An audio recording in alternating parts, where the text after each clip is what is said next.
Esta es la tarde en el continente americano.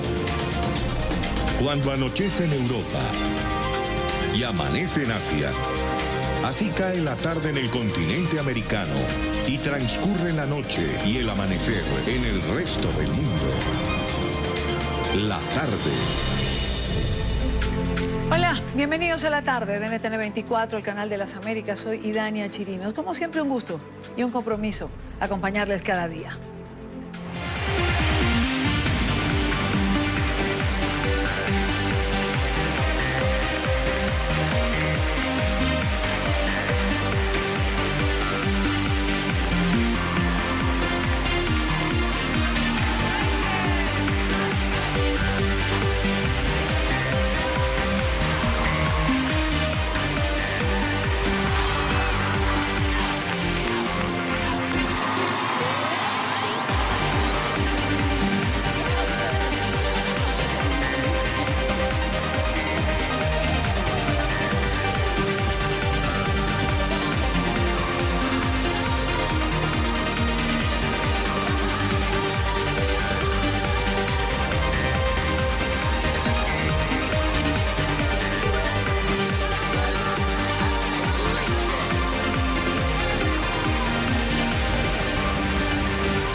Con un desfile por el emblemático Cañón de los Héroes en la ciudad de Nueva York, la selección de fútbol femenino de los Estados Unidos celebró su triunfo en la Copa Mundial de Francia 2019.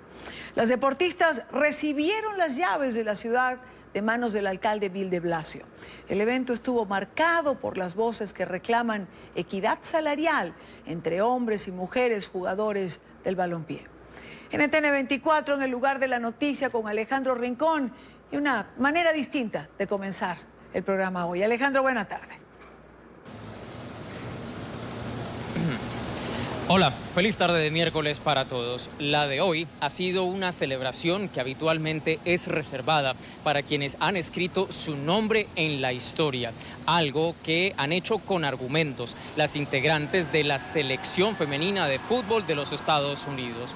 Por cuarta vez, este equipo se ha convertido en el campeón del Mundial de Fútbol Femenino celebrado este año en Francia. Adicionalmente, son bicampeonas. Han ganado este torneo en 2 oportunidades consecutivas y lo han hecho, por ejemplo, también batiendo récords como el de mayor número de goles anotados dentro de un torneo, 26 en total.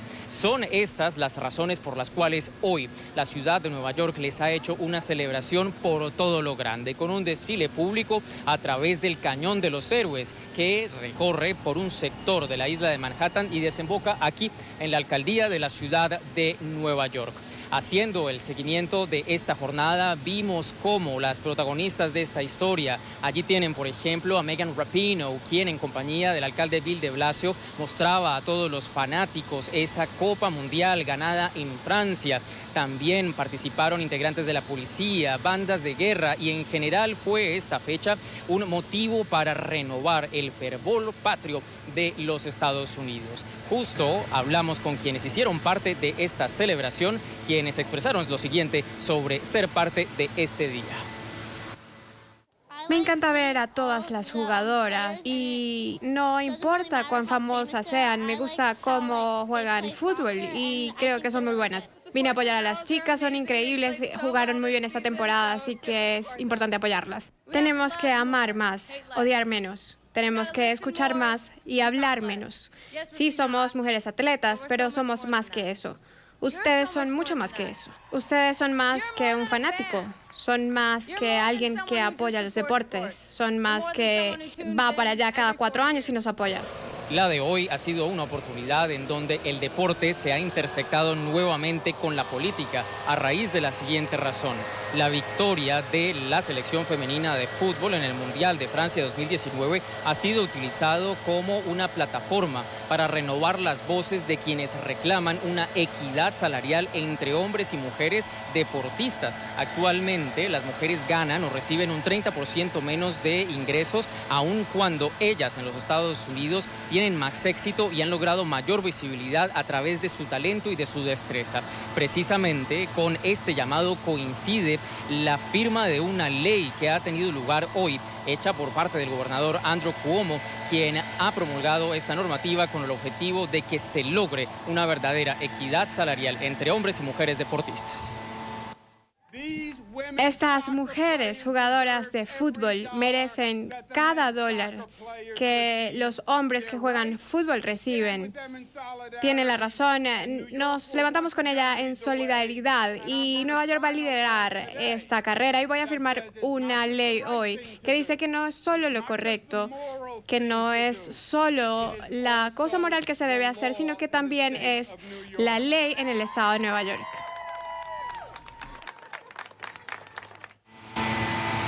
Más allá del mensaje que ustedes acaban de escuchar del gobernador Andrew Cuomo, el sentimiento general que se percibió hoy en las calles del Bajo Manhattan estuvo más relacionado con el patriotismo, con celebrar el triunfo de la selección femenina de fútbol, que pues ha tenido esta oportunidad de inscribir su nombre en la historia y de tener este tipo de celebración que ha tenido lugar en 206 oportunidades y que, como les contaba al principio, ha sido reservada exclusivamente solo para aquellos estadounidenses, en este caso, que logran grandes gestas o hazañas. Es todo lo que tenemos para ustedes por ahora. Continúen con más en La Tarde. Gracias, Alejandro Rincón, por estar allí, por la síntesis de esta noticia con la que quisimos abrir el programa de hoy para hacerlo de una forma diferente y compartir además el júbilo que ha significado que este equipo haya ganado de la forma que lo ha hecho. Quiero saludar a esta hora a Lucía Santiago. Ella es periodista de la agencia EFE en el área de deportes y hoy nos acompaña. Muchísimas gracias, Lucía, por estar aquí. Nada, muchísimas gracias. Buenas noches desde Madrid. Lucía, me gustaría comenzar preguntándote, la lucha por la igualdad de género con esto de buscar los mismos salarios, ¿ha encontrado una nueva cancha para liberar esta gesta que no es nueva, pero que pareciera merecida en este momento además? Sí, sin duda, ¿no? Han aprovechado este Mundial de Fútbol para convertirlo al final en un escaparate de una lucha por la igualdad. Es también la lucha del feminismo.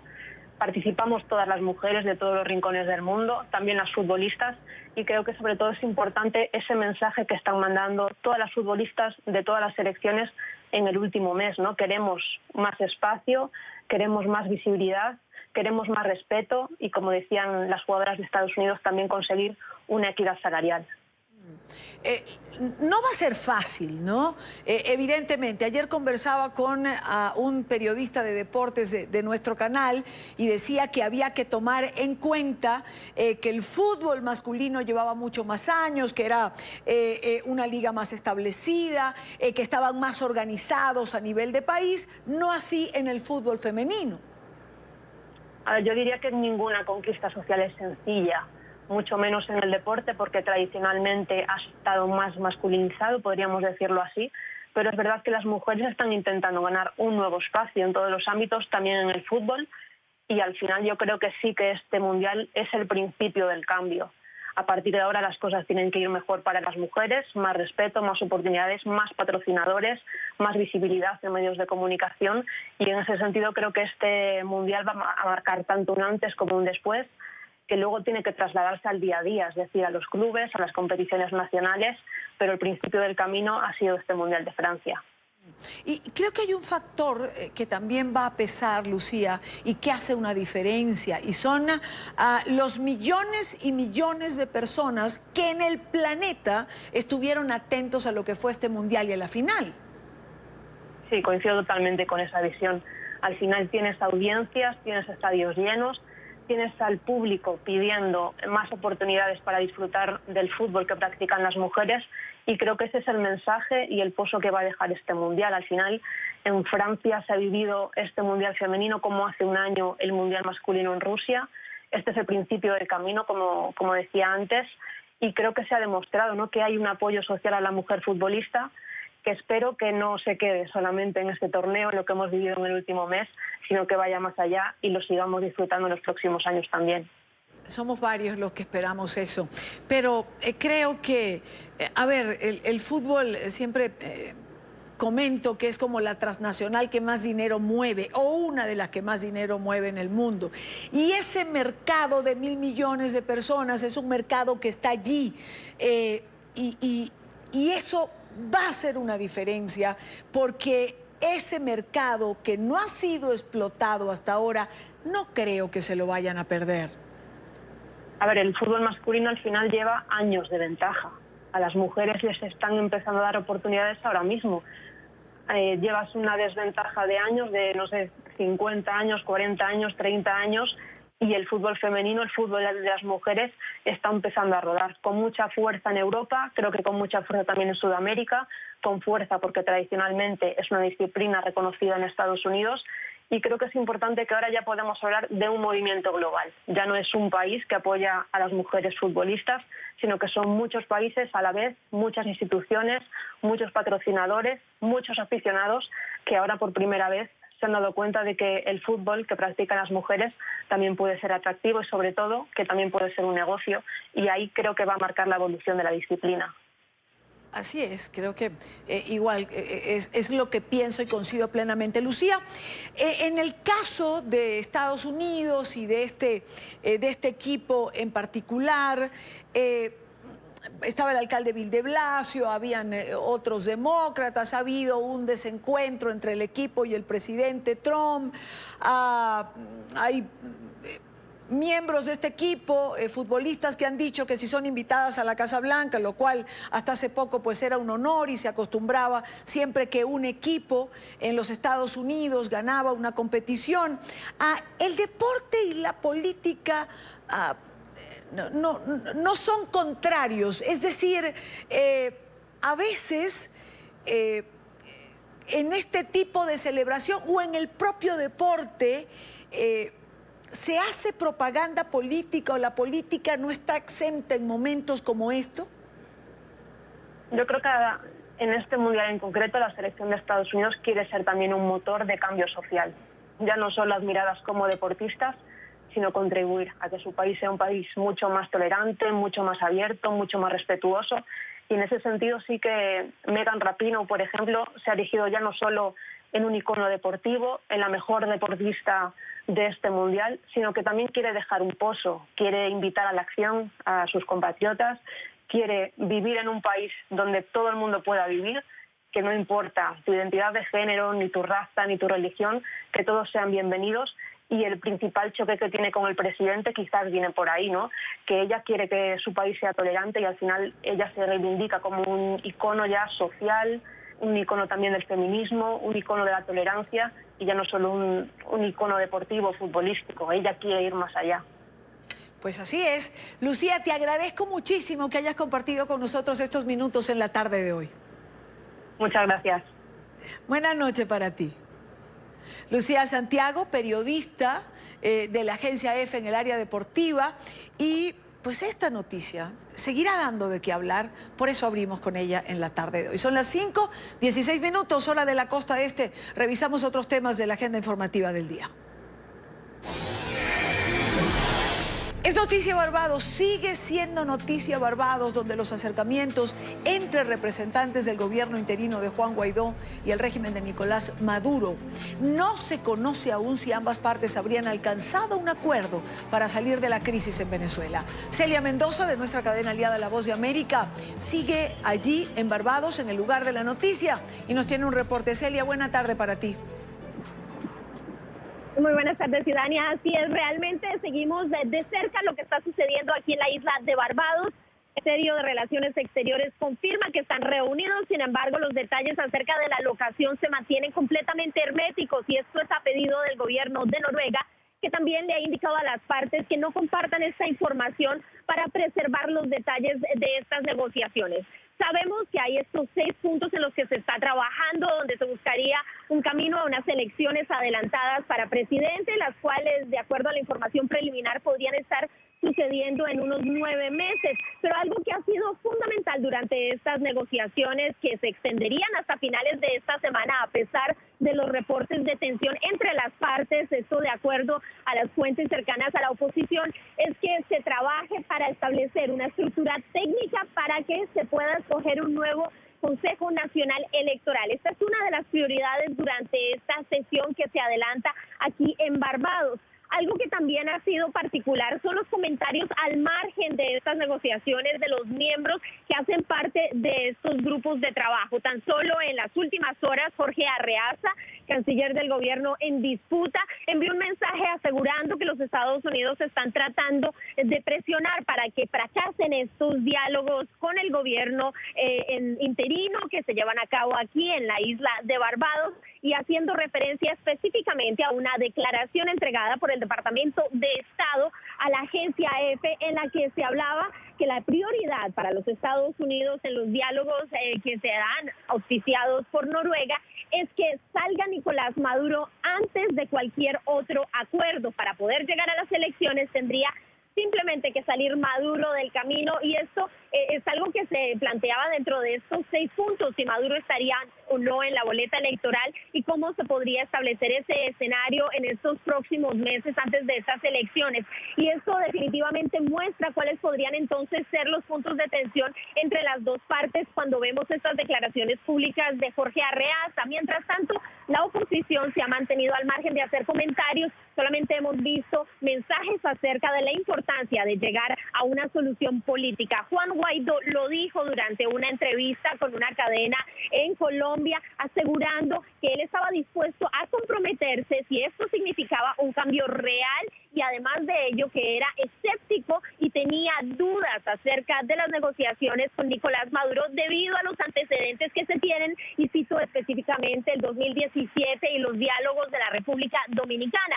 Pero también ha insistido que ellos estarían abiertos, en especial porque mantienen las opciones abiertas, no solamente en términos del diálogo con Noruega, pero las otras opciones del Grupo de Lima, el Grupo Internacional de Contacto, y también volvió a reiterar que la presión dentro de Venezuela y de la comunidad internacional están dejando sin piso a Nicolás Maduro y hacen mucho más necesarias estas negociaciones para el gobierno en disputa de Nicolás Maduro. Se espera que en las próximas horas se puedan tener más detalles en medio de este hermético ambiente que se vive aquí en la isla de Barbados, donde se sabe que están presentes los miembros de las delegaciones que se están reuniendo. Nicolás Maduro hablaba de 5 horas de reunión el lunes, sin embargo otras fuentes hablan de 3 a 4 horas donde estarían negociando cara a cara, y estas se mantendrían por lo menos hasta finales de esta semana. Eso ha sido confirmado por ahora.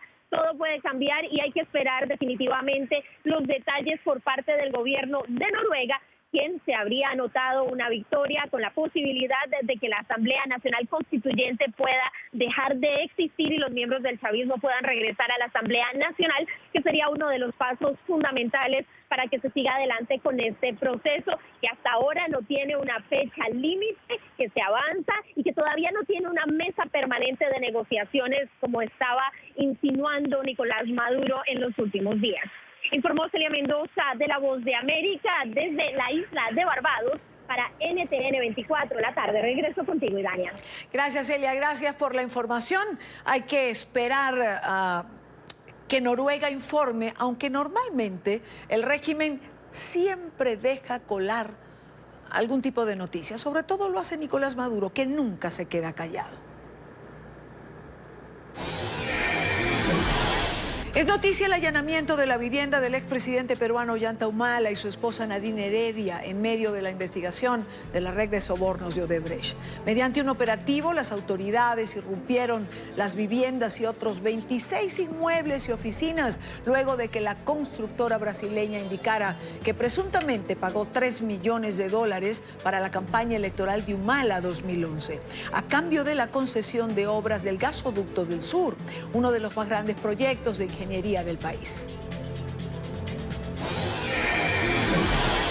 Es noticia Costa Rica, donde el gobierno investiga al autodenominado Frente Patriota 7 de Julio, un supuesto grupo armado irregular que en un video difundido en redes sociales anunció su alzamiento en armas. En las imágenes, el aparente jefe de la organización ilegal lanza amenazas contra el presidente Carlos Alvarado.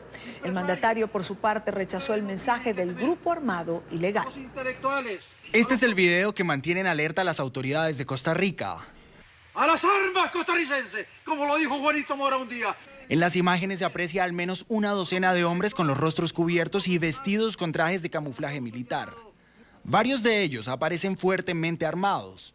En un cartel ubicado al frente del grupo se presentan como Frente Patriota 7 de Julio, desconocido hasta ahora por la sociedad costarricense. El mensaje del presunto movimiento insurgente es claro, un llamado a tomar las armas contra el gobierno.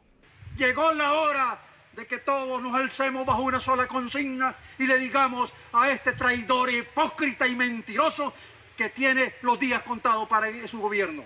En el video de más de 2 minutos de duración se argumenta la corrupción en el Estado como uno de los detonantes del alzamiento en armas. La corrupción carcomió esta patria. Hoy tenemos diputados y exdiputados que son acusados y ahí siguen libres. Tenemos desfalcos en las instituciones del Estado y ahí esas personas continúan en libertad. No podemos continuar en esta misma dirección. El presidente Carlos Alvarado ordenó investigar la procedencia de la grabación. He instruido a las autoridades de seguridad e inteligencia para que realicen los estudios y la investigación de un video difundido el día de ayer que abiertamente atenta contra nuestra democracia y contra nuestra Constitución. El material audiovisual se difundió tras varios días de protestas durante la semana pasada, cuando grupos de estudiantes, camioneros, pescadores y sindicalistas se manifestaron contra el nuevo impuesto al valor agregado, entre otros reclamos contra el Ejecutivo. El suceso marca un hecho sin precedentes en el país centroamericano en las últimas décadas. El último grupo armado que intentó combatir al gobierno fue conocido como La Familia, que surgió públicamente en 1981 y fue desarticulado ese mismo año. Costa Rica es uno de los pocos países en el mundo que no cuenta con fuerzas armadas para su defensa. En esta parte del programa quiero saludar a Laura Chinchilla, presidenta de Costa Rica. Muy buena tarde, gracias por acompañarnos como siempre. Un gusto como siempre también, Idania. Presidenta, Costa Rica es un país de paz con una larga historia democrática. ¿Qué pasa? ¿De dónde sale este grupo que nos ha sorprendido a todos?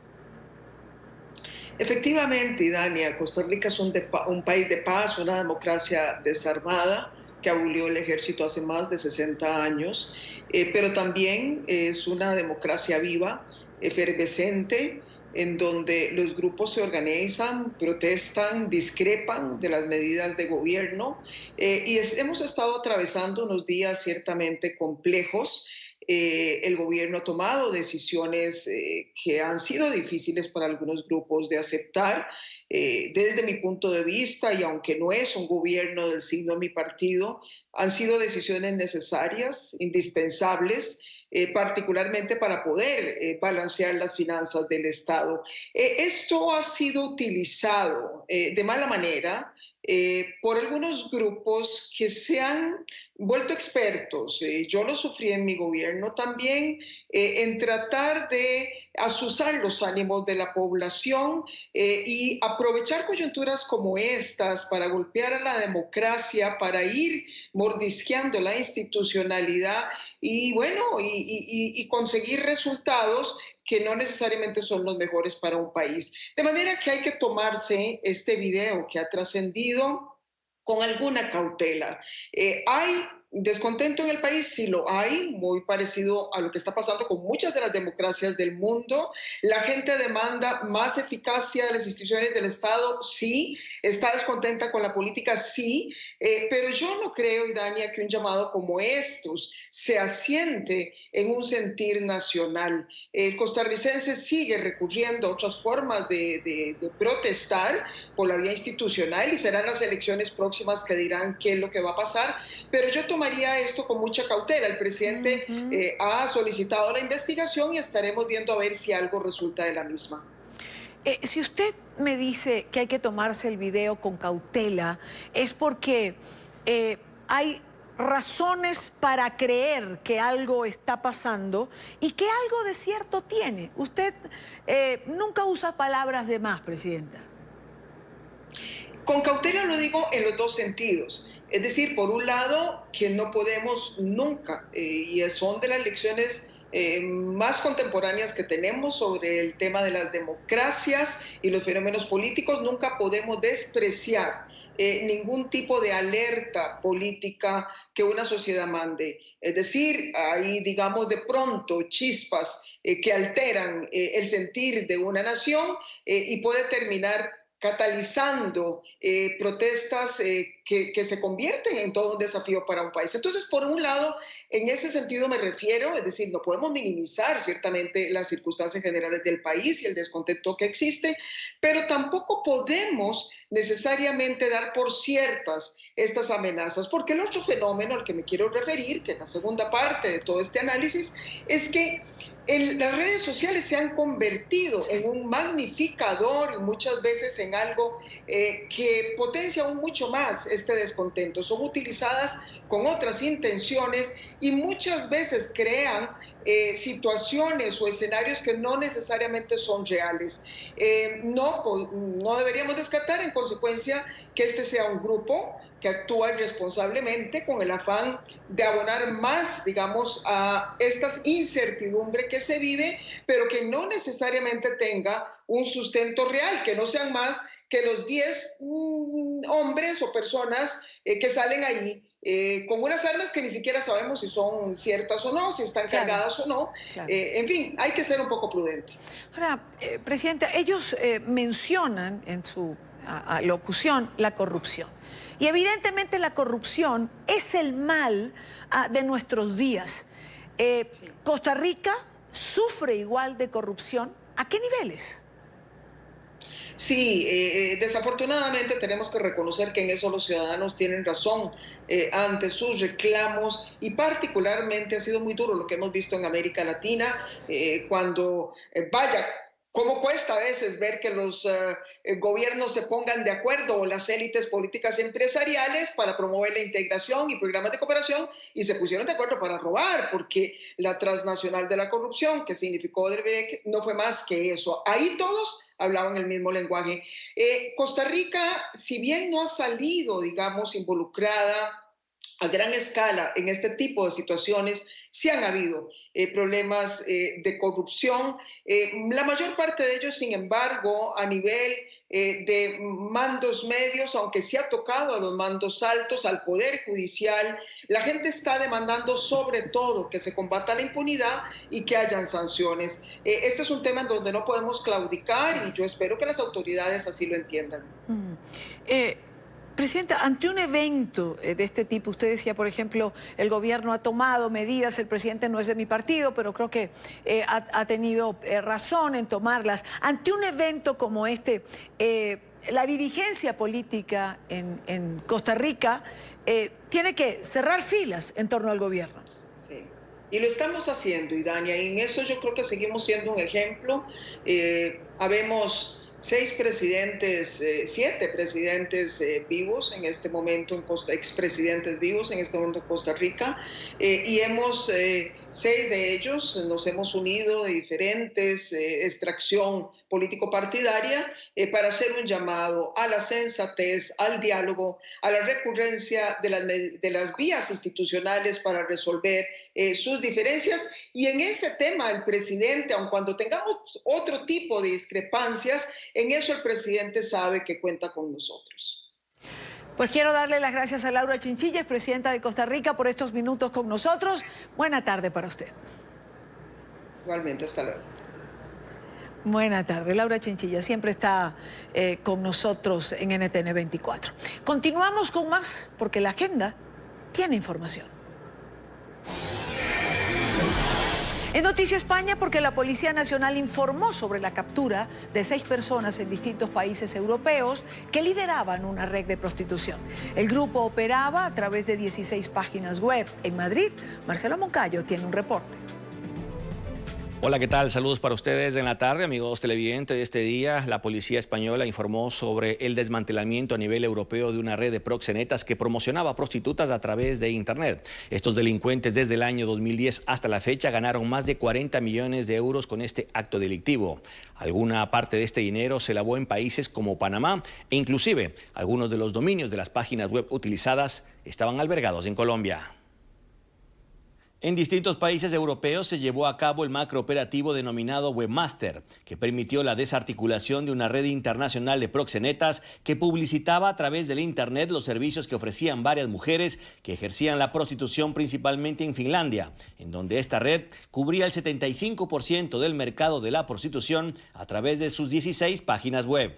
Una organización criminal integrada principalmente por ciudadanos finlandeses y que se dedicaba básicamente, entre otras cosas, al blanqueo de capitales, pero al blanqueo de capitales provenientes del proxenetismo, de la trata de seres humanos, en definitiva, de la explotación sexual de mujeres, y todo ello a través de páginas web de contactos sexuales. Según las investigaciones realizadas por distintos organismos policiales europeos, esta red habría ganado más de 40 millones de euros desde el año 2010. Gran parte de este dinero fue enviado a paraísos fiscales. La mayoría de estas páginas web estaban alojadas en servidores de Estados Unidos y alguna tenía un dominio adquirido en Colombia. Todo este entramado obligó a buscar la cooperación internacional de más de 15 países. Respecto a la cooperación internacional que usted menciona de Panamá y de Colombia, Colombia es porque de las 16 páginas web, muchas de ellas tenían el dominio establecido en Estados Unidos, pero había alguna que tenía el dominio establecido en Colombia. Entonces, a la hora de poder cerrarlas y redireccionarlas aquí a España, se libraron comisiones rogatorias internacionales. Respecto a Panamá, es el flujo del dinero. Esto, si el jefe de Grupo de Blanqueo de Capitales me quiere corregir, pues que me corrija. El flujo del dinero en general, en la última fase que él mencionaba, era de Rumanía a Hong Kong, y de Hong Kong iba parte de ese dinero a Panamá, donde también tenían sociedades constituidas. Entonces, es una cooperación en materia principalmente blanqueo de capitales, identificación de empresas, cuentas bancarias, bloqueo, etcétera, etcétera. En estos momentos, todas las páginas web que administraba esta red de proxenetas están bajo el control de las autoridades policiales europeas.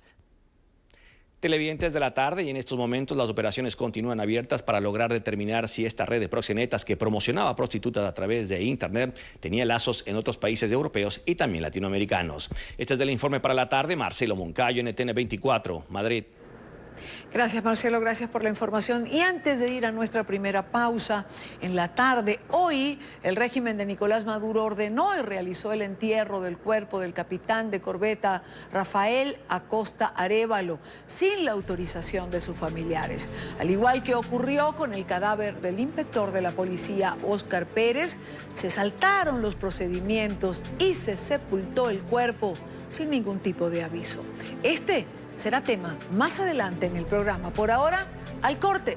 Recuerde seguirnos en nuestras cuentas de Twitter, las dejo en pantalla. Las cuentas del canal siempre con información en tiempo real. Y en mi cuenta personal leo sus comentarios. Al regreso, récord de población hispana en los Estados Unidos. Los latinos han superado a los afroamericanos y a los americanos blancos en el incremento poblacional. De eso y otros temas hablamos al volver. Los hispanos en los Estados Unidos ya se acercan a los 60 millones. Los datos han sido proporcionados por la Oficina del Censo. Las cifras indican que en la última década los latinos han superado a los afroamericanos y a los americanos blancos en el incremento poblacional. En Miami, Paola Sarna tiene la información. Paola. Hola, ¿qué tal? Muy buenas tardes. Pues bien, los hispanos en Estados Unidos durante la última década representamos el 52% del aumento poblacional de este país. Nos acercamos a los 60 millones y hemos sido el grupo que más ha crecido poblacionalmente en la última década. Sin embargo, después del 2010 bajó el ritmo de crecimiento a un 2%. Las organizaciones proinmigrantes de aquí de los Estados Unidos analizan estos datos y las razones por las cuales pues durante los últimos años se ha presentado un decrecimiento poblacional de los hispanos en Estados Unidos, pero también resaltan la importancia de llegar a ser cerca de 60 millones en Estados Unidos. Lo que indica el census es que el crecimiento que teníamos los latinos ya no se está moviendo de la misma manera. Una de las razones que están citando es precisamente que ha bajado el número de los inmigrantes que está entrando al país y que de hecho muchos inmigrantes están regresando a sus países de origen. Eso es un poco preocupante porque De hecho, necesitamos esta fuerza laboral de los inmigrantes para poder sostener esta economía tan robusta que tenemos dentro de los Estados Unidos. Según el informe del censo, la mayoría de los hispanos se ubican en los estados del sur de la nación. Estados como Florida y como Texas, que tienen unas leyes inmigrantes fuertísimas. Y eso también llama la atención de las organizaciones proinmigrantes que dicen o aseguran que es indispensable que se eduque para que las leyes en estos estados tengan flexibilidad a la hora de recibir a los inmigrantes. Esto también nos indica que de todas maneras los latinos siguen siendo el grupo étnico, un grupo étnico, mejor dicho, muy importante en las elecciones.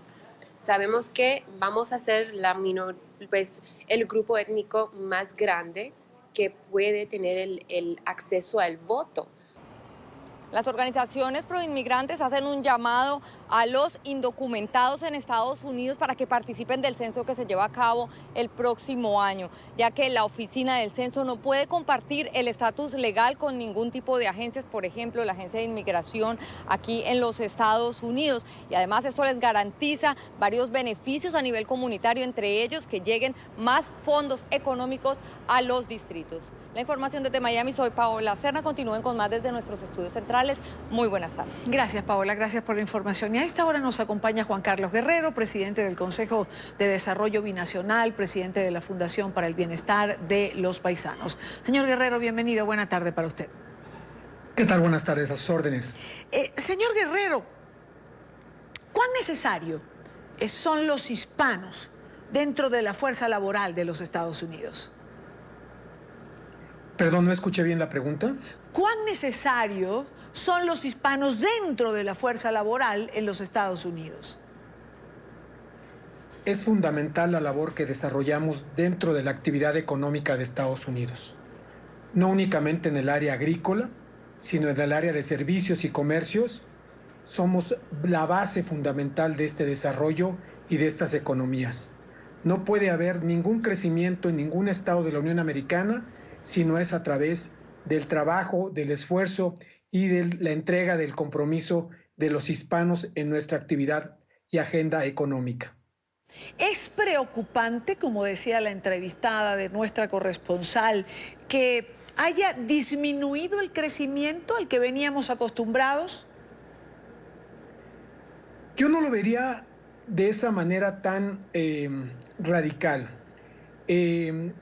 Yo provengo de una familia en donde existimos 5 hermanos, en donde mis primos son 5 hermanos, en donde mis primos también son muy numerosos. Entonces, la mayoría de la comunidad en general ha disminuido su tasa de natalidad. Y sobre todo también esto para las nuevas familias de origen hispano han ido poco a poco teniendo un menor crecimiento de familias. Adicional a esto, probablemente sí haya un grupo importante, sobre todo de mexicanos, que hayan decidido retornar o hayan sido deportados y que se hayan trasladado a algunos otros estados de la Unión Americana, un poco más al norte, menos radicales como Texas, como Arizona, como Florida, y esto haya en esta etapa de este censo todavía no cuantificado hacia dónde se está trasladando nuestra población y que es probable que refleje una cifra un poco diferente a la que se tiene de 2010. Ahora, vayamos a la cifra de 60 millones, una cifra importantísima por más que haya disminuido el crecimiento del que veníamos hablando, al que estábamos acostumbrados. 60 millones de hispanos en los Estados Unidos es una cifra importante. Le voy a cambiar ahora, digamos, el tono de lo que venimos conversando. Esos 60 millones no pueden representar una amenaza para cierto sector de los americanos en el mercado laboral, no pueden sentirse amenazados y por eso justamente apoyan la política en relación a migración que tiene el presidente Trump. No en general, realmente son actividades y trabajos los cuales muchos de ellos la cultura anglosajona o algún tipo de perfil laboral no ellos participan, sobre todo en el tema de construcción, en el tema agrícola y en otros temas en donde los sueldos no son tan relativamente tan atractivos y son muchos de ellos menospreciados estos sueldos y trabajos.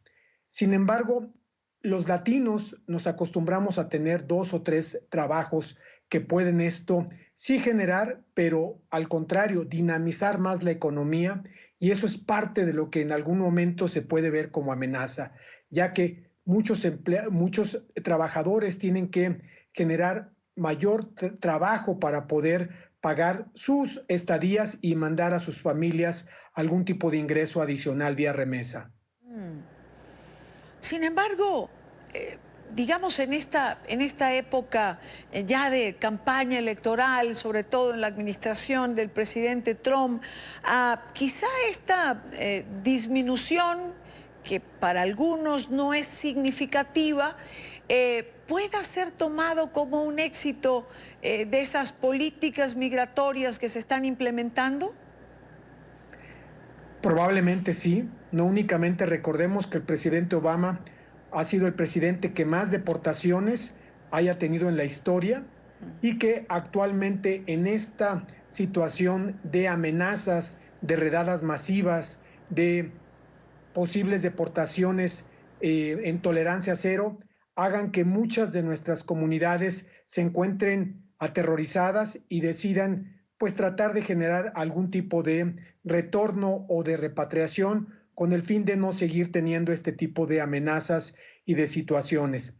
Pero quizá aún en esta situación tan complicada y delicada, el trabajo y el desempeño de nuestra comunidad siempre va a ser parte importante de la economía. Y como tú comentas, de estos 60 millones de paisanos que realmente con su esfuerzo, lucha y trabajo hacen que tenga esta riqueza y contribuyan a generar mayores productos y servicios que poco a poco han ido generando economías mucho más importantes que cualquier otra latinoamericana. Señor Guerrero, usted mencionó algo que no es un dato menor y que tiene que ver con el presidente Barack Obama, que ha sido el presidente que mayor deportación o mayor número de deportados ha tenido. ¿Por qué hay una diferencia, es decir, entre todo lo que está pasando ahora y lo que hizo el presidente Obama, que no tuvo tanta trascendencia o no tanta publicidad como tiene las medidas que asume el presidente Trump? Hay una situación radical en esto. Por un lado vemos a un presidente Trump que separa a familias, a bebés de sus madres, a niños menores de sus padres. Eso nunca se había visto en la historia. Aunado a que se encuentran completamente hacinados, completamente sin ningún tipo de atención en estos campos quizá de concentración o de hacinamiento, eso nunca se había visto. Y por otro lado, vemos deportaciones que se están haciendo de gente residente en esta situación de tolerancia cero, a gente la cual por alguna infracción o por alguna falla menor ha sido deportada y separada de sus familias después de años de vivir. Esto no se vivía en el pasado y esto sí está causando una verdadera situación de psicosis y de alarma entre nuestra comunidad. Realmente es una situación muy complicada la cual se está viviendo en general en varios estados de la Unión Americana, con estas constantes amenazas y con esta situación tan complicada que se está viviendo. Ahora, señor Guerrero, cada vez que tengo la oportunidad de hablar con algún miembro de una organización que tiene que ver con migrantes, hay un punto importante, y usted lo ha dicho, es este miedo, este terror que se genera con todo lo que se anuncia. Y el miedo paraliza finalmente. Y siempre terminamos haciendo este llamado a la gente de que no sientan el temor que los paraliza o que los puede llevar a tomar decisiones equivocadas, y que por el contrario traten de informarse de cuáles son sus derechos o de qué es lo que está ocurriendo y cómo pueden defenderse. Completamente de acuerdo. Lo primero es, se hace una campaña por parte de las diferentes organizaciones a fin de, en cualquier tipo de situación de estatus, tienen derecho a hacer una llamada, tienen derecho a tener un contacto con su cónsul, tienen derecho a tener una asistencia de carácter legal, sin importar la condición o estatus migratorio que se tiene. Lamentablemente, muchas de estas familias, por el terror de ser deportadas, es muy triste el que tú tengas como madre o como padre tener que firmar una carta en caso de ser detenido para que tus hijos, en lugar de ir a parar al seguro o al servicio social americano, tengan la posibilidad de ser canalizados a algún familiar o alguna amistad. Esto realmente genera una psicosis, aunado a las posibles situaciones que quizá a veces no son tan ciertas en redes sociales, que están deportando, que hay algún tipo de movimiento del ICE en algún área. Esto a veces está causando esta situación y realmente nuestra comunidad vive en esta psicosis que quizá en ningún otro momento se ha vivido como ahorita. Juan Carlos Guerrero, presidente del Consejo de Desarrollo Binacional y presidente de la Fundación para el Bienestar de los Paisanos. Señor Guerrero, gracias por acompañarnos. Muy buena tarde para usted. Igualmente, buenas tardes y un fuerte abrazo para todos. Gracias. Son las 5:54 minutos, hora Costa Este, 4:54 minutos, hora Quito. La Corte Federal de Apelaciones del Segundo Circuito en Manhattan consideró inconstitucional que Donald Trump bloqueara a sus críticos en Twitter. La Corte ratificó la decisión de un juez de Nueva York, quien dictaminó que el republicano habría incurrido en actos de discriminación al bloquear comentarios de sus opositores en la red social. El juez del caso afirmó que el mandatario no puede acallar a los usuarios que piensen distinto a él, porque atentaría contra la primera enmienda de la Constitución que protege la libertad de expresión en los Estados Unidos. Confío en Dios de que ustedes tengan el poder de hacer el cambio para que estos niños no sufran. Con esas palabras, Yasmín Juárez cerró su testimonio ante el Comité de Supervisión y Reforma en la Cámara Baja. Su discurso conmovió a los legisladores a tal nivel que la congresista Alexandra Ocasio-Cortez derramó varias lágrimas. Juárez es la madre de Mari E., una bebé de tan solo 19 meses que falleció 6 semanas después de que ambas fueran liberadas de un centro de detención en Dilley, en Texas. Esto, por supuesto, nos hace retornar al tema migratorio. Emiliana Molina, en Washington, tiene el reporte. Emiliana. Hola, ¿qué tal? Muy buenas tardes. Así es, pues un conmovedor discurso que dejó a más de uno en la audiencia entre lágrimas. De hecho, Yasmín Juárez asegura que cuando ella entró al centro de detención con su hija, Marie estaba perfectamente sana. Fue una semana después que comenzó a enfermarse y a tener vómito y diarrea, y los médicos que la veían en el centro de detención le recetaron cosas como Tylenol o Vic Vaporub. Más adelante, ella asegura que cuando fueron puestas en libertad, el informe o el historial médico dice que vio un médico a Marie, su hija de 19 meses, pero Yasmín Juárez asegura que nunca vio un doctor a su hija cuando fueron puestas en libertad de este centro de detención. Su testimonio dejó a más de un legislador en lágrimas. Mi María murió el Día de las Madres, que es en la ciudad de mi país, se celebra el Día de las Madres. Cuando yo salí del hospital, ese día, todo lo que tenía conmigo era un pedazo de papel, en el cual los médicos se encargaron de hacer las manitas de mi niña. Eso era lo único que a mí me quedó. Chip Roy, el representante republicano por Texas, no le hizo preguntas a Juárez, sino que más bien le dio sus condolencias y después aseguró que no estaba conforme con el título que se le dio a esta audiencia el día de hoy en este comité. Abro comillas, esta audiencia se llama, abro comillas, Niños en jaulas, el trato inhumano en la frontera. Él asegura que estas personas o los detenidos no están en jaulas. Por otro lado, la representante demócrata por Nueva York, Alexandra Ocasio-Cortez, le preguntó a Juárez que cómo había sido el trato por parte de las autoridades de este centro de detención. Yo he visto las instalaciones y no he visto ni una sola jaula en la forma como ha sido presentado. Yo estoy viendo formas de tratar de separar a las personas y mantenerlas a salvo. Y estamos restando la importancia al trabajo de los agentes fronterizos, que son oficiales de los Estados Unidos, tratando de hacer su trabajo cuando los llamamos jaulas. También quiero preguntarle una cosa más. ¿Ha visto con sus propios ojos una cultura de crueldad adentro de estas facilidades? Cuando yo estuve en detención en las jaulas, nos dieron una entrevista telefónicamente con los oficiales de Inmigración ICE. Después de la entrevista, el oficial de Inmigración de ICE me preguntó del por qué, para qué había venido a Estados Unidos. Yo le respondí que yo venía a sacar adelante a mi hija, pero ellos casi no nos dejaban hablar. Y él me dijo con estas palabras: tú sabes que este es un país de americanos, que mi presidente es Donald Trump y que te podemos quitar a tu hija y a ti te podemos encerrar en la cárcel. Y yo recuerdo que yo me puse a llorar porque me quedé sin palabras como para poder responderles.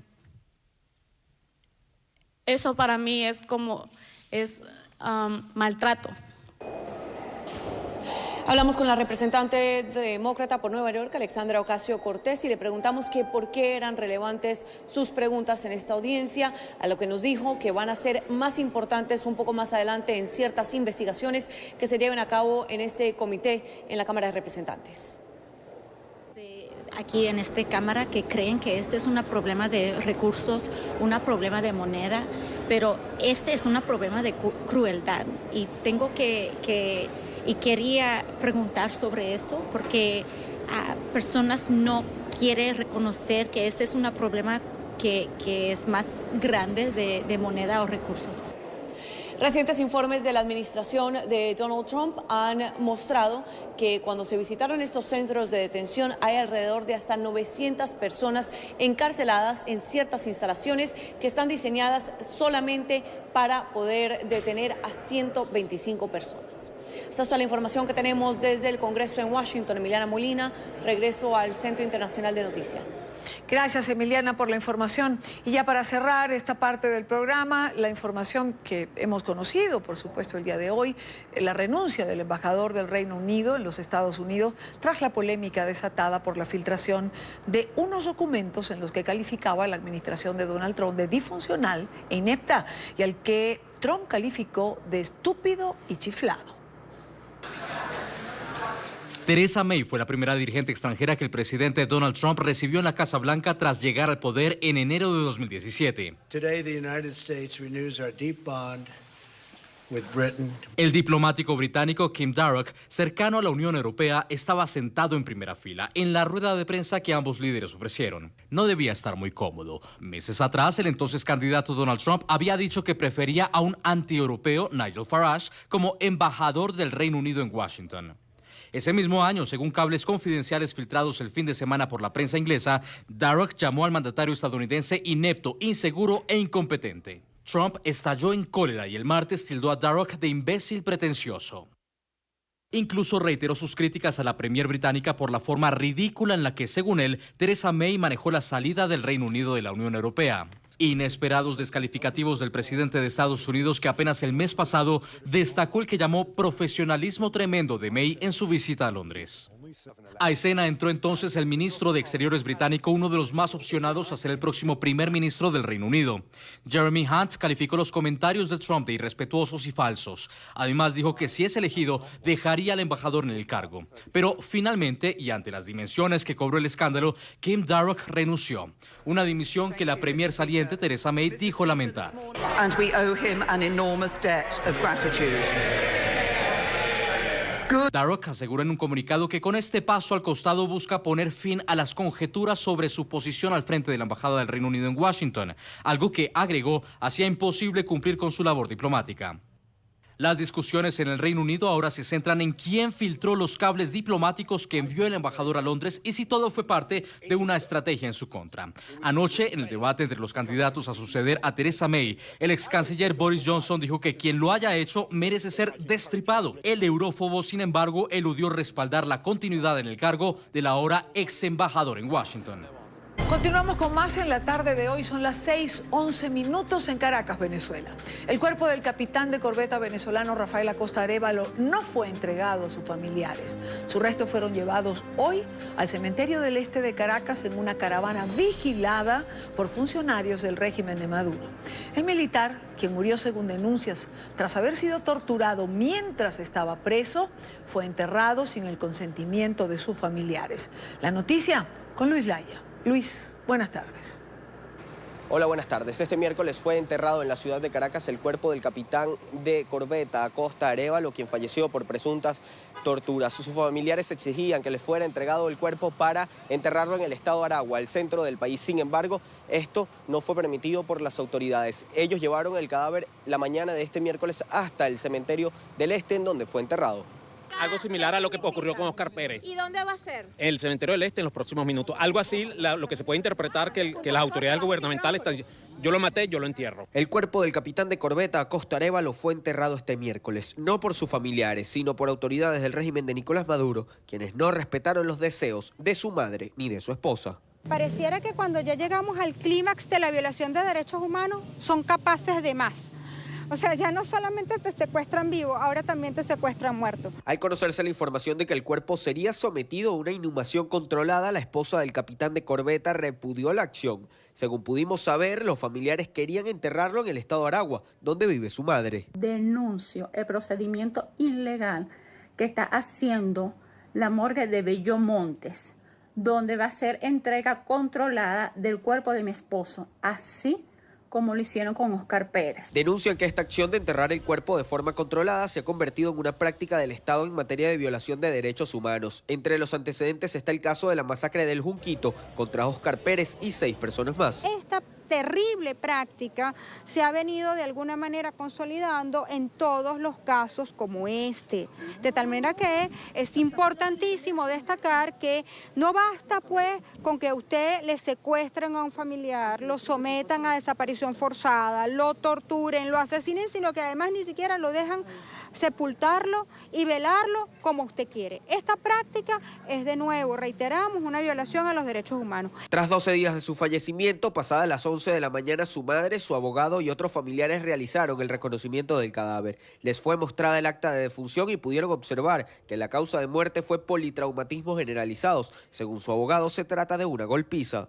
Refleja la realidad de lo ocurrido. Ya se reconoció, se hicieron todos los trámites de ley y simplemente ahorita vamos a la inhumación controlada, que fue dictada conforme por el Tribunal 36 de Control. Desde la Asamblea Nacional reclaman por el secretismo y el ocultismo con el que fue tratado este caso, así como el entierro bajo fuertes medidas de seguridad. Esperan haya sido conservado adecuadamente el cuerpo para futuras investigaciones.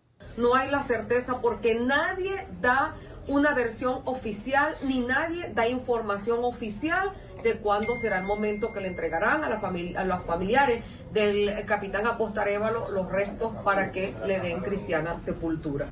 Que todo el mundo sabe el estado en el que está la morgue de Bellomonte. Ojalá que se haya resguardado perfectamente bien el cuerpo como manda la ley de servicios funerarios. Esto es una obligación legal. También lo exige así el Código Orgánico Procesal Penal. Estamos hablando de un cuerpo que está sometido a investigación. Tanto abogados como diputados han señalado que esto es una nueva violación a los derechos humanos. Han exigido que estas situaciones no se repitan. Ya ha ocurrido en el caso de Oscar Pérez y han señalado se ha vuelto una práctica del Estado. Desde Caracas, Venezuela, para la tarde de NTN 24, Luis Alejandro Laya. Gracias a nuestro corresponsal, a uno de nuestros corresponsales en Caracas, Venezuela. Quiero saludar en nuestros estudios, nos acompaña Zair Mundaray, director de actuación procesal del Ministerio Público cuando estaba en Venezuela. Hoy es asesor de la Embajada de Venezuela en Bogotá, en Colombia. Zair, bienvenido, buena tarde para ti. Buenas tardes, Hidalgo. Decía Luis Laya, yo creo que por ahí podemos comenzar, que esto de inhumación controlada es el término, pareciera haberse vuelto una práctica dentro del régimen que hoy en día impera en Venezuela. Lo mismo ocurrió con Óscar Pérez y recuerdo que en aquella oportunidad también lo conversamos. Sí, ciertamente. Yo creo que esta práctica obedece a un despropósito del régimen de tratar de esconder una realidad que la mayoría ya domina. Y es que el cuerpo humano, el cuerpo mortal de una persona, constituye una prueba fundamental en la investigación de los hechos. Ya en este caso resulta una tontería y tiene más bien como un objetivo perverso, que es prolongar el sufrimiento, sobre todo trasladarlo hacia los familiares. Y sigo insistiendo, como he dicho en otras ocasiones, enviar un mensaje al resto de la gente o de los ciudadanos que son disidentes, de que incluso eso te puede pasar, que el sufrimiento trascienda la muerte. Es decir, que sea extensible a todos aquellos familiares que ni siquiera tengan el derecho de darle cristiana sepultura o conforme a sus propias creencias a su deudo. Fíjense que eso se respeta, Idania, inclusive en el derecho de la guerra. Esto, digamos, esto que ha ocurrido hoy es tan grotesco, también ocurrió en el caso de Óscar Pérez, que vale la pena recordar que luego de la Segunda Guerra Mundial se dictaron una serie de normas para el tratamiento incluso de las personas que murieran en cautiverio en situaciones de guerra. Y quiero referirme al Convenio de Ginebra relativo al trato debido a los prisioneros de guerra de 1949. En el artículo 120 de ese convenio, del cual Venezuela es parte de los convenios de Ginebra, dice que si una persona muere en cautiverio, es decir, estando detenida, pero siendo un preso de guerra, será inhumada por las autoridades. Es decir, que desde una perspectiva del derecho internacional, podemos decir que Maduro entiende que el capitán fallecido con ocasión de la tortura de la que fue objeto, es un preso de guerra. Es decir, que hay digamos, una declaratoria de guerra contra quién. ¿Quién es el enemigo? Le está dando tratamiento de enemigo. Fíjate que en el convenio dice muy claro que en esos casos la autoridad es quien inhuma a la persona, pero debe cuidar de que sean enterrados individualmente, debe de ser posible, debe ser enterrados de forma honrosa y según los ritos de la religión a la que pertenecían, y que esas tumbas deben ser respetadas. Entonces, fíjate que en nuestro ordenamiento jurídico, el ordenamiento jurídico internacional permite que se inhume un cadáver por parte del Estado solamente en supuestos muy especiales. Uno es el Convenio de Ginebra, que sea un prisionero de guerra. Si usted considera que es un prisionero de guerra y muere en esa situación, lo inhuma conforme al Convenio de Viena. Ese no es el caso. Luego, en casos de desastres naturales y masivos, pongamos el caso, por ejemplo, de Vargas. No es el caso para nosotros, evidentemente. No es el caso. Pero uno puede pensar lo que acabas de decir, que el régimen lo consideraba un prisionero de guerra. Un prisionero de guerra, pero desde la perspectiva, y te voy a explicar el pero, desde la perspectiva del ordenamiento jurídico interno, hubo una reclamación del cadáver por el familiar. Y ahí, en ese caso, debía prevalecer el ordenamiento jurídico interno. El otro caso donde se puede inhumar de forma controlada es en aquellos casos donde hay un desastre masivo. Pongamos Vargas. Tuvimos la tragedia de Vargas, tienes cientos de cadáveres, tienes una situación de salud pública. Entonces, en esos casos, se debe tratar, los mismos, se inhuma de forma individual, se trata de identificar, etcétera, porque no puede, digamos, no hacerlo puede generar un tema de salud pública. Ese tampoco es el caso. Y el tercer caso, que está descrito en la Ley para la Regulación y Control y Prestación de Servicios Funerarios y Cementerios, es el cadáver no reclamado. El cadáver no reclamado, igual, pasa un lapso y previa autorización del Ministerio Público, el cadáver se inhuma. Entonces, en consecuencia, ninguno de los supuestos están dados para que haya ocurrido esto.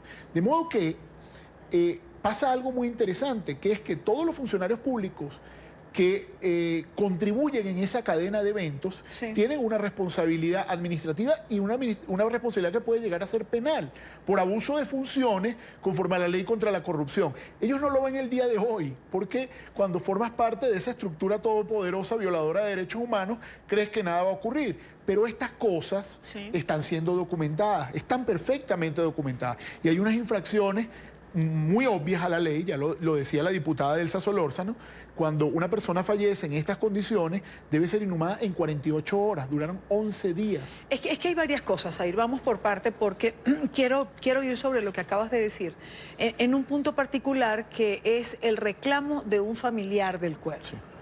Entiendo que el cuerpo del capitán Acosta fue reclamado por su hermana. Sí. No lo entregaron porque era la hermana. ¿Hay alguna disposición legal que diga que tiene que ser la mamá, el papá? No lo sé, te pregunto porque si es una hermana, la esposa no está en Venezuela por razones obvias. Tampoco sus hijos, que son menores de edad, uno tiene 4 años y el otro tiene 12. ¿Por qué no le entregan el cadáver a la hermana? ¿Por qué ni siquiera le permiten llevarlo al estado Aragua donde lo querían llevar? Así es. Fíjate que no existe ninguna norma que ponga una cadena de parentesco. Es el familiar más directo que se haya presentado ante la autoridad. Además, es del conocimiento público que la esposa, que sería en este caso el familiar más directo, no está en Venezuela y por razones de la misma persecución política. Entonces, en este caso, a la hermana le resulta, era más que suficiente.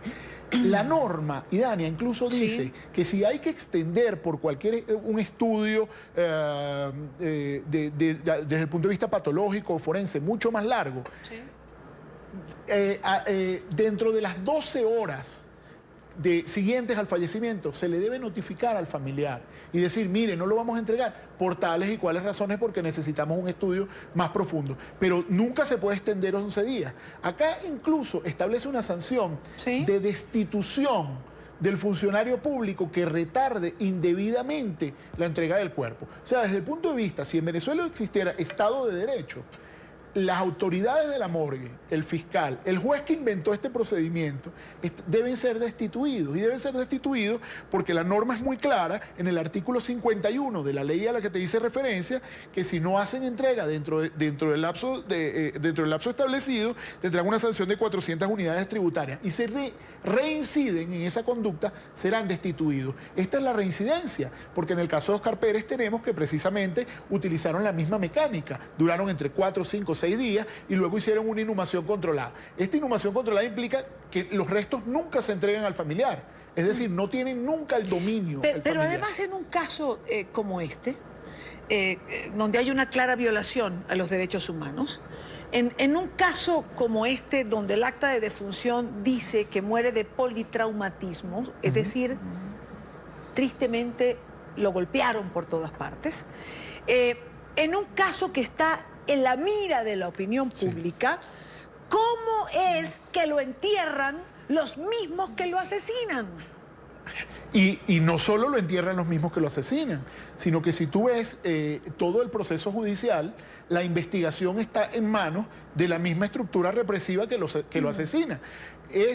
Y al fiscal usurpador, digo, porque hablamos de un gobierno usurpador y los funcionarios son usurpadores, ¿le parece que esto está perfecto? ¿Que se acopla a la legalidad? Bueno, lo primero que debemos decir, y con todo el conocimiento de causa, son las falencias que este ciudadano tiene respecto del tema del ordenamiento jurídico penal. Una persona, primero, no está calificado para ser, más allá de la nulidad de su designación, no está calificado para ser fiscal, pues jamás ha sido penalista ni tiene ningún vínculo con estos temas. Luego, digamos, es parte del brazo ejecutor de todas estas políticas públicas dirigidas a la tortura y a la amenaza y a la persecución. ¿Cómo va a quedar la investigación de un hecho como este en manos de un ministerio público que fue copartícipe de la búsqueda, de la aprehensión y de todo lo demás? Fíjense que, ¿por qué? La Constitución de la República dice que hay un solo ministerio público, por lo cual la Fiscalía Militar depende de ese ministerio público. Nosotros hemos tenido siempre una situación de tal anomalía institucional que venimos peleando desde hace muchos años, que la Fiscalía Militar nunca ha querido responder al Ministerio Público Civil, que es el único que describe el 285 de la Constitución. No hay otro. Okay. Él tiene la facultad, ahora que juegan en el mismo bando, digamos que no hay ninguna contradicción entre ambos, porque ambos forman parte de la institucionalidad represiva, de darle las órdenes a ese Ministerio Público Militar, pero no lo hace. ¿Por qué? Porque está arrodillado a ese poder. Y además permite que ocurra una grotesca violación de derechos humanos como esta. Además, Fíjate que los familiares, parte de la excusa que utilizaron durante estos días es que el acta de defunción la firmó un médico forense del Ministerio Público, que fue el que suscribió esa acta de politraumatismo generalizado. A los familiares nadie trataron de no darle la información que debían ir al Ministerio Público. Entonces iban del Ministerio Público a la morgue, de la morgue al Ministerio Público y se peloteaban esa información que era elemental. ¿Quién me va a dar mi certificado? Entonces retrasaron el certificado 7 días, 8 días, durante muchos días, para decir, no, lo estamos haciendo legalmente, pero nadie te da la información. Para luego terminar haciendo esto, que es la prolongación del dolor, porque ahora es pasar ese sufrimiento que causaron esa persona en vida, pasarla a los familiares que ni siquiera tuvieron el derecho de un trato digno, porque ese trato digno de los restos humanos está en la ley. Y Dania, fíjate que el legislador, hay todo un debate jurídico, pero que no vale la pena traer que si la dignidad humana persiste en el cuerpo sin vida, ¿sí o no? No, ese no es el tema. El tema es que la dignidad fue recogida en la norma, y fue recogida porque ningún Estado, el Estado de Derecho entiende que esa dignidad se traspasa a los familiares, a los deudos y a todo aquel que siente un dolor por la pérdida humana. Claro, claro. Entonces, eso tiene que ser respetado, y lo dice el artículo 49 de la norma. Dice, los cadáveres y restos humanos serán tratados con dignidad. Acá lo dejaron, hicieron de forma exprofeso, deliberada, que se descompusiera para que a simple vista no se pudiera ver. Como han pasado tantos días que hicieron, sellaron la urna y lo enterraron los mismos perpetradores del crimen, con la anuencia del sistema de justicia perpetrador del crimen. Esta juez, por ejemplo, que otorga una orden, imagínate tú que hubiese que entregar una sentencia o una orden judicial para inhumar cada cuerpo en el país. Bueno, se nos acumularían miles de cuerpos. Eso no es un procedimiento inexistente. Ese procedimiento carece de legalidad, como todo lo que han hecho. No hablemos ya de legalidad, porque es que es muy... La legalidad no existe. No existe en Venezuela. No existe. Pero es muy grotesco inventarse un procedimiento que es contrario a todo el ordenamiento jurídico. Es grotesco inventarse un procedimiento, pero es que lo que se vive es un horror. Sí. Lo que han hecho, lo que hicieron con este capitán, con el capitán Acosta Arévalo, fue un horror. Lo mataron, lo asesinaron en tortura. Eso o de eso nadie tiene ninguna duda. Es un horror que, además de haberlo matado de esa manera, secuestrara, como dijo la diputada Delsa Solórzano, en Venezuela ya no secuestran en vida, sino que también secuestran cuando ya estás muerto. Secuestraron el cadáver, se lo negaron a la familia durante X cantidad de días, nadie sabía dónde estaba. Y además sellan la urna, lo entierran donde quieren y nadie tiene derecho a pataleo, dicho coloquialmente. Absolutamente, porque además, ante quien tienes el derecho a pataleo, serían dos instituciones básicas que constitucionalmente están obligadas a la defensa de los derechos humanos. La Fiscalía, que es quien propicia toda esta cadena de eventos, y la Defensoría del Pueblo, que es prácticamente un ente inexistente. Lo dice Bachelet en su informe, que dice la Defensoría del Pueblo hace mutis frente a todas las violaciones de derechos humanos. Entonces, habrá que pensar en lo subsiguiente. Si Maduro entonces ha declarado la guerra contra quienes le adversan y le está dando trato de enemigos de guerra. Y habrá que llevar esto a los organismos internacionales y decir, mire, el tratamiento fue de enemigo de guerra a una persona que, bueno, primero, no estamos frente a un conflicto bélico, no estamos frente a ninguna confrontación, era un militar en situación de retiro quien se le seguía un proceso ilegal, estaba secuestrado y que fue muerto a manos de una dictadura brutal, quien lo torturó de forma previa, violando, por supuesto, todo el ordenamiento jurídico internacional. Eso tarde o temprano, Idania, se llevará por el medio a todos los que tuvieron alguna participación en esto. Me quedo con esa especie de diagnóstico que nos da Zaire Mundaray. Y con esa pregunta que es válida. Maduro ha declarado la guerra a todos a quienes le adversa el trato que les está dando cuando son asesinados en manos del régimen, porque no hay otra manera de decirlo. Zaire, no te quiero dejar ir sin hacer referencia a algo particular. El día de ayer, nuestro compañero Gustavo Alegret, en el programa Cuestión de Poder, tuvo la oportunidad de entrevistar a Christopher Figuera. Él es director del Servicio Bolivariano de Inteligencia de Venezuela, entre 2018 y 2019. Entre las cosas que señalaba Figuera, aseguró que Maduro da instrucciones para perseguir a los disidentes a través de las instituciones del Estado. Reveló también prácticas de tortura que implementan funcionarios del SEBIN. Quiero rescatar parte o alguno fragmento de lo que fuera esta entrevista. ¿Quién decidía a quién se perseguía por razones políticas? Eso es una decisión de Nicolás Maduro. ¿Y usted despachaba con Nicolás Maduro directamente ese tipo de persecuciones? Él diseñaba a quién se iba a perseguir y giraba algunas instrucciones.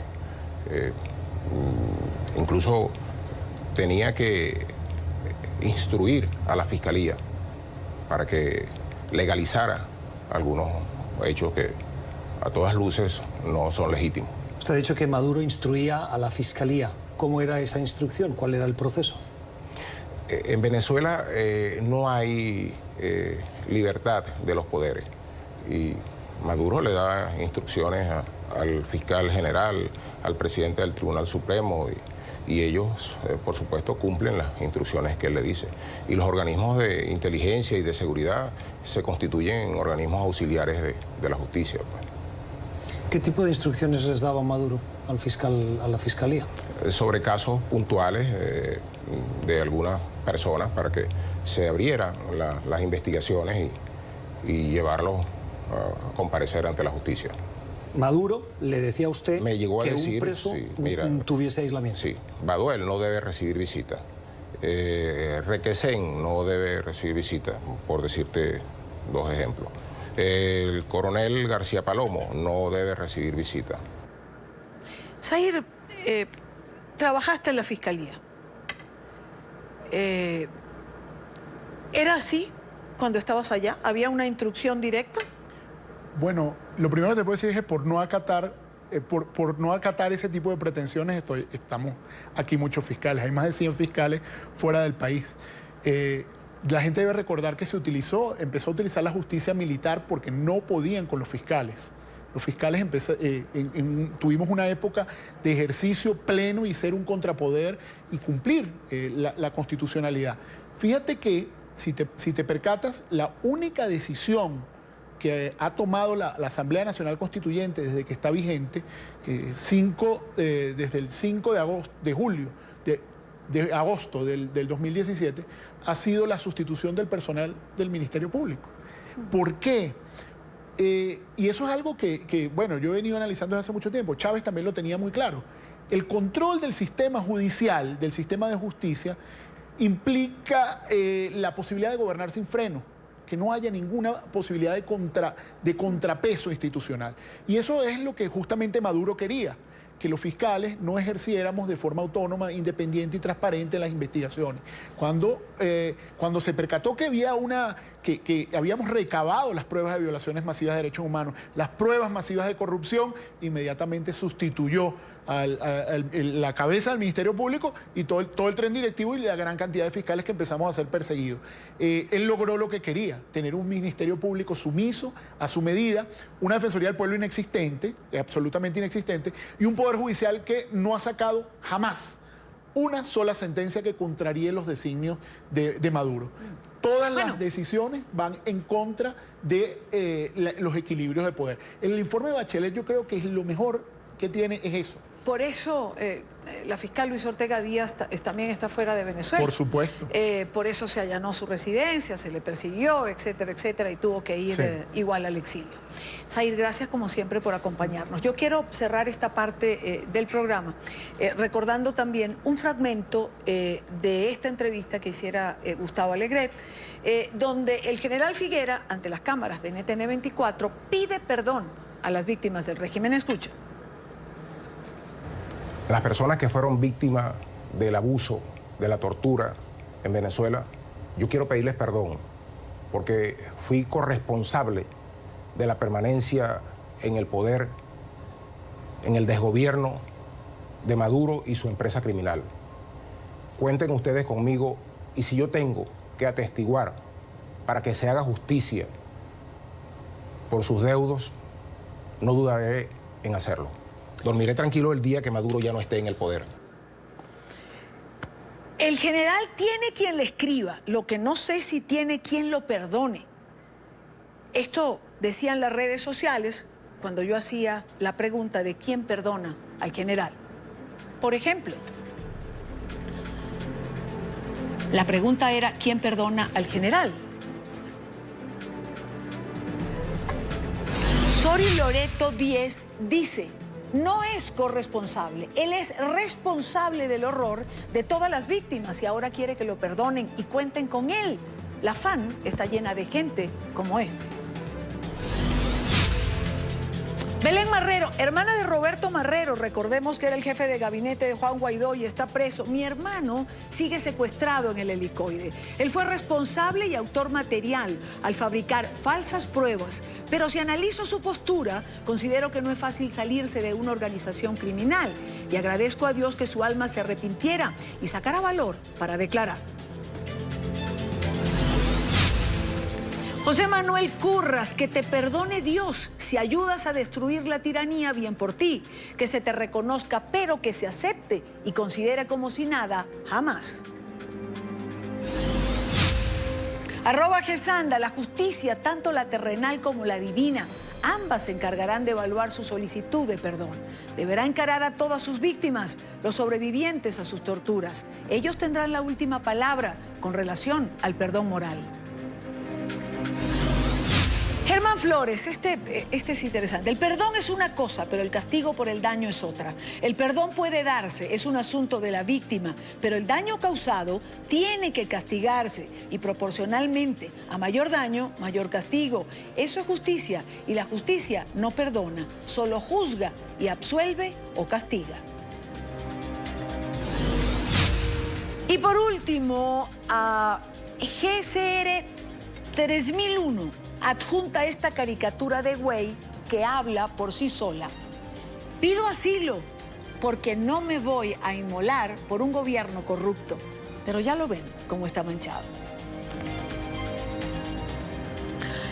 La justicia perdona, o mejor dicho, la justicia juzga, castiga o perdona, pero es justicia. Es justicia, así es. Crisis en el gobierno mexicano. En conferencia matutina, el presidente Andrés Manuel López Obrador se refería a la reciente renuncia de su secretario de Hacienda, Carlos Ursúa. El mandatario mexicano lamentó la decisión del exfuncionario, que asegura está relacionada con políticas económicas que se van a poner en marcha. Tras la dimisión, López Obrador dijo que no será extraño si se presentan otras renuncias en altos cargos del gobierno. El presidente reconoció además que Ursúa tuvo diferencias con otros funcionarios de su administración. Tuve diferencias con él, yo lo respeto mucho, pero estamos en un proceso de transformación.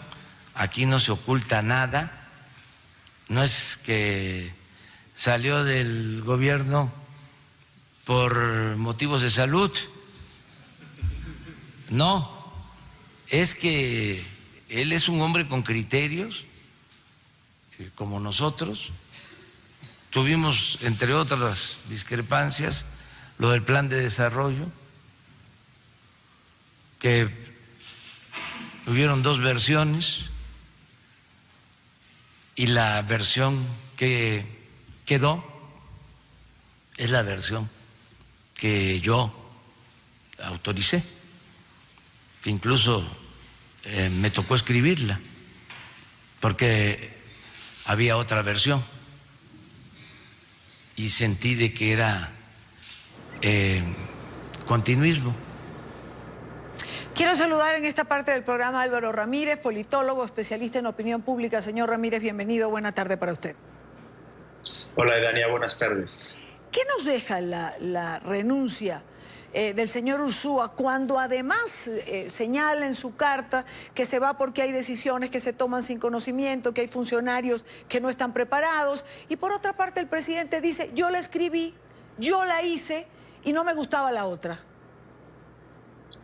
Sí, bueno, el presidente aún sigue dirigiendo, pretende dirigir al país como si fuera el instituto político del que él surge, de que es Morena, donde obviamente pues, lo que él decía en el partido pues era la ley, ¿no? O sea, podía estar mal, pero pues era el presidente del partido y pues había que hacerle caso, ¿no? En este momento en el que, además, ahí hay que resaltar, o sea, Ursúa no llega ahí porque llegó al gobierno, ¿no? Ursúa llega por su conocimiento del gobierno, por su formación académica, doctorado en economía, y bueno, ahora, no sé, Andrés Manuel pensó que iba, con su grado de doctorado, tal vez no le iba a decir que no nunca al presidente, y bueno, ahí está ese choque, que además, algo que resaltar es que muchos de los funcionarios que han salido hasta ahorita del gobierno son personas que traen una carrera profesional propia, o sea, ellos no dependen de Andrés Manuel López Obrador, sino que ellos ya traían una trayectoria anterior a este sexenio y bueno, ellos han sido los que principalmente han salido y bien decía también un poco el reportaje, no hay que dudar que próximamente también estaremos hablando de la salida de nuevos funcionarios que también traen su propia trayectoria, pero los que no veremos salir son aquellos que evidentemente están ahí esperando en su momento para poder brincar hacia otro cargo político, otro encargo político. Estamos viendo, señor Ramírez, patrones conocidos, digamos, en otros países. Es decir, por lo menos a mí me hace mucho ruido cuando alguien dice, yo la escribí, yo la hice, yo creo que tiene que ser de esta manera. ¿Esa va a ser la forma de gobernar de López Obrador? Mira, también eso me llama mucho la atención. Alguna vez en algún programa también mencionaba que si bien Venezuela tiene su aló presidente, nosotros tenemos nuestras mañaneras, ¿no? Entonces, esa tendencia en la que los presidentes gustan de estar en los reflectores de los medios de comunicación y que les pregunten, ¿no? Que les hagan estas preguntas simuladas, periodistas controlados, evidentemente pues no son símbolos positivos, y que ese plan de desarrollo que menciona López Obrador, si bien acaba de ser aprobado en la Cámara de Diputados hace exactamente 15 días, la parte que fue aprobada es una parte, digamos, de buenos deseos, porque no tiene una metodología clara. La parte que fue aprobada son 50 cuartillas de buenos deseos, donde Andrés Manuel sí le creo que lo haya escrito él, por la manera en la que está redactado. Dice, bueno, a mí me gustaría que el Jóvenes Construyendo el Futuro, que es uno de sus programas, a final de sexenio cubra a toda la población. Bueno, Jóvenes Construyendo el Futuro, que es en parte lo que el propio doctor Ursúa dice, vamos a desarrollar programas que no tienen ni pies ni cabeza, porque al final del día no tienen una regla de operación clara. El único criterio es tú te inscribes y vas a recibir tu beca. Pero al final del día, ahorita el propio Andrés Manuel está arrancando su presidencia con 50 millones de pobres y se supondría que todos estos nuevos programas sociales deberían de reducirlo. Vamos a ver a mitad de sexenio cuántos pobres, si hemos producido más pobres o en verdad hemos reducido la pobreza. Ahora, ¿cómo afecta la renuncia del señor Ursúa, digamos, a la economía mexicana que necesita de inversión, y para los sectores inversionistas el señor Ursúa era una garantía de que el populismo no acaba con todo? Efectivamente, el día de ayer, a la renuncia del doctor Ursúa, y al día de hoy más o menos, el dólar ha tenido una recuperación de 30 centavos frente al peso mexicano, y evidentemente hoy el mismo Andrés Manuel vuelve a hacer ese error político, la verdad, un error táctico, al decir que él puede de una u otra manera convencer a su secretario de Hacienda, el nuevo secretario Arturo Herrera, que además es, hasta que no lo ratifique la Cámara de Diputados, que será el día 18 de julio, su ratificación en la Cámara de Diputados, pues literalmente no tenemos un secretario de Hacienda, tenemos a alguien encargado del despacho, pero como no tiene ratificación, pues todavía no lo es. Eso es preocupante, porque el propio Arturo Herrera mencionó que a partir de esta segunda parte del año, el gobierno va a empezar a inyectar más capital, más recursos a la inversión. ¿Qué quiere decir eso? Que evidentemente tenemos un pequeño estancamiento económico y que si tal vez la intención del gobierno era que la iniciativa privada lo cubriera, pues evidentemente ante esta desconfianza que tiene la iniciativa privada, los capitales privados por el manejo de la economía, pues ahora va a tener que volver a ser el Estado quien tenga que invertir en esos recursos en el crecimiento y desarrollo económico, porque hasta ahorita la proyectiva que se tiene del PIB ya se redujo, empezó en el 4%, ahorita ya es del 0.9%, y para el año que viene se tiene una estimación nada más del 1.5, 1.7%, que la acaba de emitir Moody's, pero también el Banco de México lo acaba de emitir hace una semana. Entonces, pues son bastante preocupantes esos datos. Señor Ramírez, le agradezco mucho estos minutos. Gracias por acompañarnos en NTN. Muchas gracias, Irene. Llegamos al final de la tarde de hoy. Recuerde seguir nuestras cuentas en Twitter, siempre con información en tiempo real. En mi cuenta personal leo sus comentarios. Instagram, otra plataforma para encontrarlos. Los espero mañana, como siempre, a la misma hora, para debatir, compartir, analizar la agenda informativa del día. Tengan todos muy buena tarde.